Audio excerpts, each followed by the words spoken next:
desconstruir pra ligar seu coração ao meu com o amor que existe em nós. O Senhor esteja convosco. Ele está no meio de nós. Proclamação do Evangelho de Jesus Cristo segundo Mateus. Glória a vós, Senhor. Capítulo 20, versículos 1-16. Naquele tempo, Jesus contou esta parábola a seus discípulos. O reino dos céus é como a história do patrão que saiu de madrugada para contratar trabalhadores para a sua vinha. Combinou com os trabalhadores uma moeda de prata por dia e os mandou para a vinha. Às 9 horas da manhã, o patrão saiu de novo. Viu outros que estavam na praça desocupados. Ele lhes disse: Ide também vós para a minha vinha, e eu vos pagarei o que for justo. E eles foram. O patrão saiu de novo ao meio-dia e às 3 horas da tarde, e fez a mesma coisa. Saindo outra vez pelas 5 horas da tarde, encontrou outros que estavam na barca e lhes disse: Por que estáis aí o dia inteiro desocupados? Eles responderam: Porque ninguém nos contratou. O patrão lhes disse: Ide vós também para a minha vinha. Quando chegou a tarde, o patrão disse ao administrador: Chama os trabalhadores e paga-lhes uma diária a todos, começando pelos últimos, até os primeiros. Vieram os que tinham sido contratados às 5 da tarde, e cada um recebeu uma moeda de prata. Em seguida vieram os que foram contratados primeiro e pensavam que iam receber mais. Porém, cada um deles também recebeu uma moeda de prata.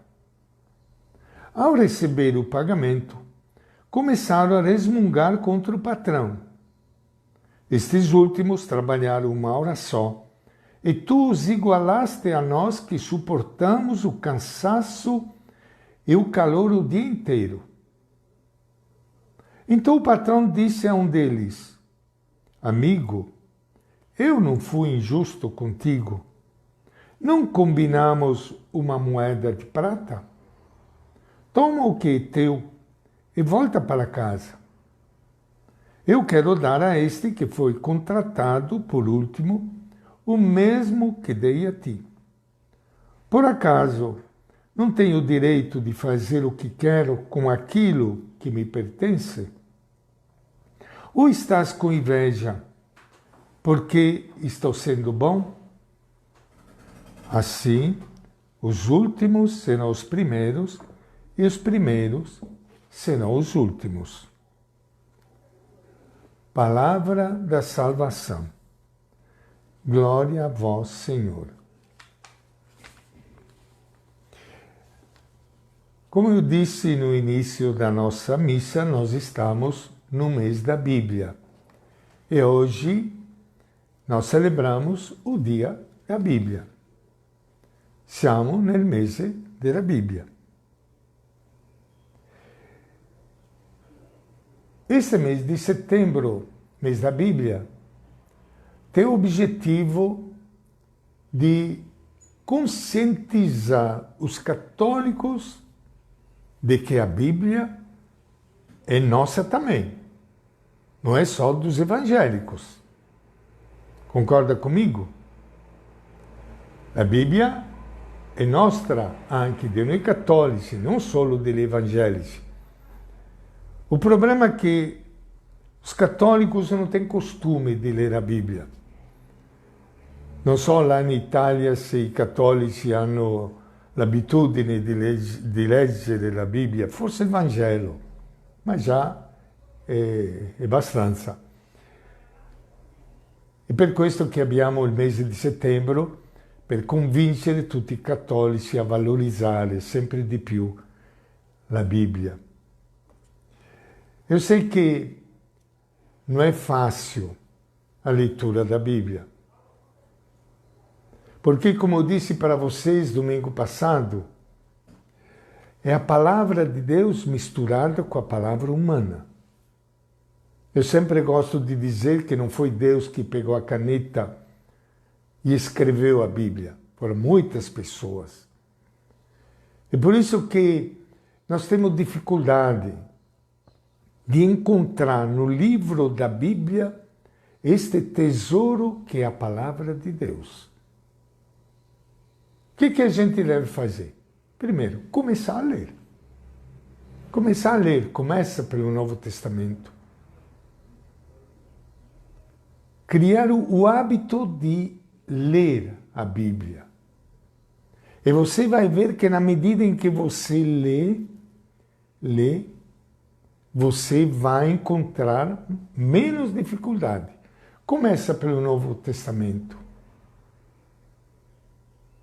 Cominciare a leggere la Bibbia. Comincia col Nuovo Testamento. E depois outra coisa. Se você puder participar de algum curso bíblico, de alguma... tem nas paróquias, em vários grupos, neste mês de setembro, encontros para estudar a Bíblia. Participe. Hoje tem muitas reflexões, muitos encontros live, exatamente para aprofundar o estudo da Bíblia. Aqui nós temos um grupo que se reúne normalmente toda segunda-feira, a comunidade nossa, mas outras pessoas também de longe que participam do estudo do livro do Deuteronômio, que é o tema do estudo bíblico desse ano. Eu gostaria de avisar as pessoas que estão me ouvindo neste momento, que fazem parte desse grupo nosso do estudo do livro do Deuteronômio, que nós não vamos ter amanhã, segunda-feira, mas teremos na próxima quarta-feira. Tudo bem? O importante é a gente encontrar uma hora de tempo para a gente parar um pouco e encontrar esse tesouro extraordinário da palavra de Deus no livro sagrado da Bíblia. É uma pergunta que a gente começa a fazer. Para que serve a Bíblia? Para que serve a Bíblia? Per che cosa serve a Bíblia? A Bíblia é uma luz que ilumina a nossa vida. Quantas vezes, no decorrer da nossa vida, da história, nós não entendemos por que acontecem certas coisas, seja na nossa vida pessoal, individual, que na vida do país, da história, do país, o mundo. Quantas vezes nós nos perguntamos, mas onde que Deus está? Por que acontecem essas coisas se Deus é bom? Vivemos muitas vezes na escuridão da vida. Eis que a leitura da Bíblia é como acender uma luz, uma lâmpada, que te ajuda a perceber o que está acontecendo e por que está acontecendo. A Bíblia é como uma luce que ti illumina tante cose scure della vita.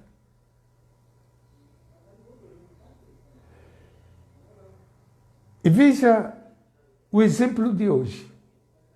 Nós fizemos praticamente 4 leituras da Bíblia. 3 leituras, mais o Salmo também, que faz parte da Bíblia. E como a palavra de Deus escrita na Bíblia ilumina e nos ajuda a viver. Nós acabamos de ler na primeira leitura da Bíblia, do profeta Isaías, a seguinte frase. É Deus que está falando através do profeta. E diz assim: meus pensamentos não são como os vossos pensamentos, e vossos caminhos não são como os meus caminhos, diz o Senhor. Será que é verdade? Será que é verdade que os pensamentos de Deus não batem com os nossos pensamentos? Os caminhos de Deus não são os nossos caminhos? O que você pensa?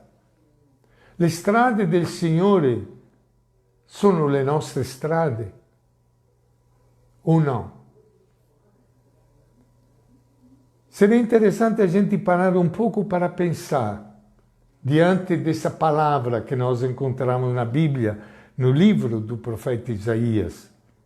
Será que os caminhos, inclusive os caminhos nossos de pessoas religiosas, de igreja, são realmente os caminhos de Deus? Os nossos pensamentos são os pensamentos de Deus? De acordo com o profeta Isaías, parece que não. Vamos dar uma rápida olhada à nossa realidade, à nossa vida, olhando um pouco para o nosso Brasil. Para o nosso Brasil. Nosso Brasil, onde a maioria da população é cristã, ou é católico ou é evangélico. Muçulmanos são poucos, só para dar um exemplo. A maioria são cristãos, isto é, pessoas que acreditam na Bíblia, na palavra de Deus, e que em teoria, tem os pensamentos de Deus. Segue os caminhos de Deus. Será que é verdade? Vamos olhar o nosso Brasil. O que nós vemos nessa nossa realidade? Uma sociedade injusta, desigual, onde alguns ganham dinheiro enorme, a maioria do povo está lá, na miséria, na fome. Preconceitos, está cheio de preconceitos, racismo. É verdade ou mentira, gente? Quanto desemprego, hoje, de modo especial. Quantas pessoas, quantas famílias sem teto, sem terra. Estamos presenciando hoje em dia a destruição de uma das riquezas maiores da humanidade, que é a Amazônia, apesar do governo dizer que, parece piada, né, gente?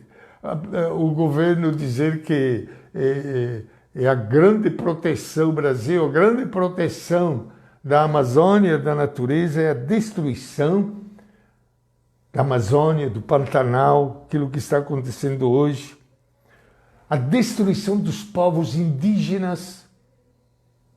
Eu vi nesses dias uma entrevista com o ministro, que deveria ser um ministro que defende o meio ambiente, a natureza, dizer que os índios não querem ser índios, querem ser como nós, porque sendo como nós, eles vão ser felizes. Vocês acreditam nisso? Sendo como nós, vão ser felizes. Ou será que nós deveríamos ser como os índios para sermos felizes? Destruição dos povos indígenas. E como eu disse, uma sociedade onde a maioria são cristãos. Eu já ouvi, não sei se vocês ouviram também, pessoas que não são cristãos, são muçulmanos ou de outras religiões, que às vezes nos interpelam a nós cristãos e dizem assim: essa é a política que vocês aprendem de Deus? Esta política aqui no Brasil que vocês aprendem de Deus. E esse tipo de sociedade que nós estamos vivendo é a sociedade que vocês captaram do projeto de Jesus. Afinal, todos nós somos seguidores de Jesus de Nazaré. Vocês estão percebendo? É isso que vocês estão aprendendo de Jesus? A construir um Brasil desse jeito? Isso que vocês aprendem de Deus? Aí a gente percebe como a palavra do profeta Isaías é palavra verdadeira, quando ele diz, olha, os meus pensamentos não são os pensamentos de vocês. Os meus caminhos não são os caminhos de vocês. Veja agora a parábola que Jesus contou. Uma parábola, quando Jesus identifica o projeto do reino, o reino de Deus, é como um patrão. Vamos lembrar assim rapidamente esta parábola. Um patrão que sai para procurar trabalhadores para a sua vinha, para o seu lugar de trabalho, no caso para a fazenda. Ele sai e aqui fala-se de madrugada, saiu de madrugada. Veja o detalhe, e foi lá na praça, porque na época, quem precisava de serviço se reunia na praça da cidade e o empregador, ele passava na praça e contratava os trabalhadores para trabalhar na sua empresa, no caso, na sua fazenda, na época. Hoje a gente manda currículo, mas naquela época acontecia assim. Assim o patrão, ele saiu de madrugada para contratar trabalhadores. E diz a parábola que ele combinou com os trabalhadores uma moeda. Ele não impôs, simplesmente combinou com eles uma moeda de prata, que era o valor, nós poderíamos dizer hoje uns R$100, vem trabalhar comigo, aqui hoje vocês vão ganhar R$100 ou R$150, que era o salário suficiente para manter a família naquele dia. Combinou uma moeda de prata. Quando chegou às 9 horas, ele saiu de novo. Foi lá na praça, encontrou gente lá na praça desempregada. Isso aconteceu às 9 horas. Depois, ele saiu de novo, a meio-dia. Ele falou, olha, vocês querem trabalhar na minha vinha? Eu pagarei o que é justo. O que é justo. Depois saiu às 3 horas da tarde. Ainda tinha gente lá na praça e convidou para trabalhar na sua vinha. Quando foi 5 horas da tarde, foi lá na praça de novo e perguntou, mas por quê? Por que vocês estão aqui sem trabalhar? Olha a resposta. Nós estamos aqui sem trabalhar não porque nós não queremos trabalhar. Porque ninguém nos contratou. A gente percebe dessa parábola que Jesus contou como havia muito desemprego na época. O Evangelho não diz por que havia desemprego. Mas pela história nós sabemos que todo israelita tem o sonho de ter uma terra para trabalhar e se sustentar através do trabalho na sua terra. O que aconteceu? Aconteceu que essas terras de pequenos proprietários foi tomada por grandes latifundiários e o povo ficou sem trabalho. Então a causa de tanto desemprego é porque se eliminou a pequena propriedade e surgiram assim os grandes latifúndios, que foi a causa, no final, de tanto desemprego. Muito bem. Aí, então, quando chegou 6 horas da tarde, o patrão mandou o administrador dar o pagamento. Chamou primeiro os que trabalharam só 1 hora, que começaram o trabalho às 5 horas da tarde. receberam uma moeda de prata. Então, os primeiros que tinham começado a trabalhar às 6 horas da manhã, logo eles pensaram, olha, se esses aí ganharam uma moeda de prata, nós certamente vamos ganhar muito mais. Mas qual foi a decepção deles? Quando chegou a hora do pagamento, os primeiros que trabalharam a partir das 6 horas da manhã receberam também uma moeda de prata. Exatamente como os últimos que trabalharam uma hora só. Aí começaram a se revoltar contra o patrão. Afinal, eles trabalharam uma hora só, nós trabalhamos desde cedo e deu a mesma moeda. O que você acha? Gesù ha contato quella parabola dove ha invitato operai a lavorare e alcuni li ha chiamati alle 6 di mattina, che hanno lavorato tutto il giorno, e gli ultimi hanno lavorato solo un'ora. Ha combinato con i primi una moneta di argento. E dopo alla fine ha pagato tutti uguali. Quindi i primi si sono rivoltati. Noi abbiamo lavorato tutto il giorno e il padrone ha pagato quelli che hanno lavorato solo un'ora uguale a noi. O che tu pensi? È sbagliato? Questo è il nostro pensiero. È sbagliato, non è giusto. Ma o patrão respondeu, eu não combinei com você uma moeda de prata. Eis a moeda de prata. Agora, se eu quero dar a mesma moeda de prata a estes últimos que trabalharam uma hora só, você está achando ruim porque eu sou bom? Eu non ho combinato con te, deciso con te una moneta d'argento. Adesso io voglio dare anche a quelli che hanno lavorato solo un'ora questa moneta di argento. Perché tu ti lamenti perché io sono buono, questi ultimi?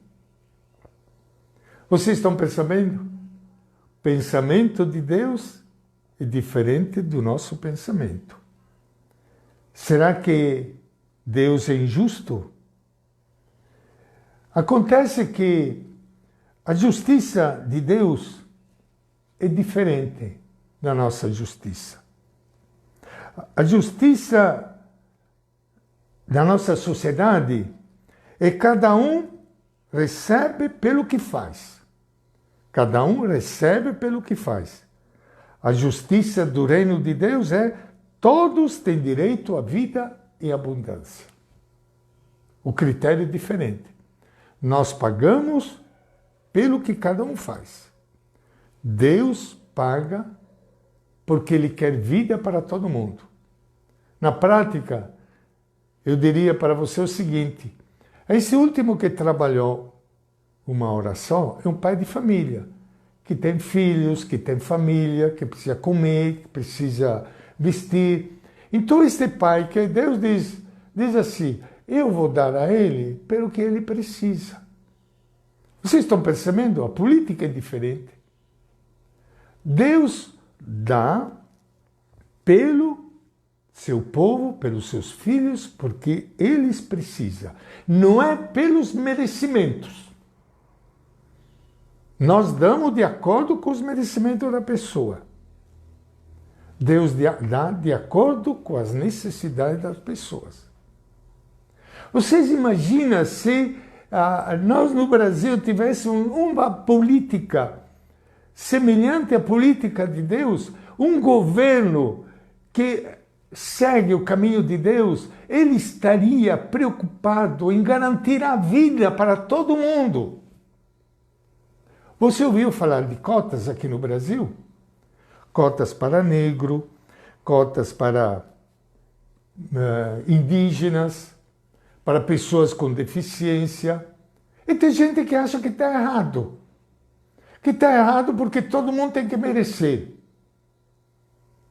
Mas o fulano, ele não teve condições, as mesmas condições que teve outro. E como você pode exigir que tenha o mesmo pagamento? Deus olha para todo mundo. E Ele quer que todo mundo tenha vida, independentemente se ele mereceu ou não mereceu. Porque Ele, pai, é mãe, melhor do mundo inteiro. Este é o jeito de Deus, diferente de todos nós. Por isso que, diante da palavra de Deus que nos questiona, que nos provoca, todos nós devemos parar um pouco e pensar, será que Deus está errado? Eu estou certo? Ou será que nós precisamos nos converter, mudar a nossa cabeça, o jeito de Deus, aprender o jeito de Deus? Você veja como a Bíblia é a palavra de Deus que nos ajuda a fazer um caminho mais bonito para acabar com essa injustiça, com essa realidade ruim que há no Brasil, quando se dá aos pobres como essa ajuda emergencial, uma migalha, enquanto os ricos continuam super ricos. E quando se quer tirar, se tira dos pequenos, dos pobres, não daqueles que têm. O jeito de Deus, nós todos somos seguidores de Deus, seguidores de Jesus, temos que aprender o jeito dele. É uma tristeza quando ainda tem pessoas que até frequentam a igreja, que lêem a Bíblia e não conseguem entrar nesse pensamento de Deus que quer vida para todos, não quer morte. E quer garantir vida para todos. Daí que nós devemos construir uma política que possa garantir vida para todo o seu povo. Eu sempre lembro para você o movimento dos trabalhadores sem terra, que luta para que essa terra seja repartida entre todo o povo brasileiro. E aí diz que está fazendo confusão, está fazendo arruaça para manter os privilégios de alguns. Mas Deus não é assim. Por isso que todos nós temos que nos converter. Il Signore vuole che tutti abbiano vita, che tutti abbiano una casa, abbiano lavoro, abbiano salute. E per questo non è solamente il merito. Io realmente merito questo, altri non meritano. Il Signore vuole vita per tutti. E olha, gente, isso vale também, aqui quero terminar, que já estou falando demais, mas vale também no campo espiritual. Quantas vezes eu ouço na igreja, pessoas da igreja, como pode? Né? Eu que sou um bom cristão, eu que frequento a igreja, que observo todos os mandamentos, eu que estou certo, eu ir no céu? Como aquele outro vagabundo criminoso que também no final se converte, ele também vai no céu, que nem eu. Isso não é justo. Você está achando ruim porque Deus é bom? Olha, como a parábola. Anche in Italia ho sentito molte volte dire questo, che io sono un buon cattolico, io vado alla messa tutte le domeniche, io osservo tutti i comandamenti e adesso io vado in cielo. Come quel bandito là che ne ha fatte di tutte e lui si converte, anche lui adesso va in cielo, questo non è giusto. E tutti lamenti perché il Signore è buono, come dice la parabola. Por isso que todos nós devemos nos converter. Quem sabe entrar neste novo pensamento de Deus e podermos realmente construir uma sociedade que seja a sociedade de Deus. E a sociedade de Deus não é quando todo mundo é religioso, mas quando todo mundo tem vida em plenitude. Esse que Jesus queria.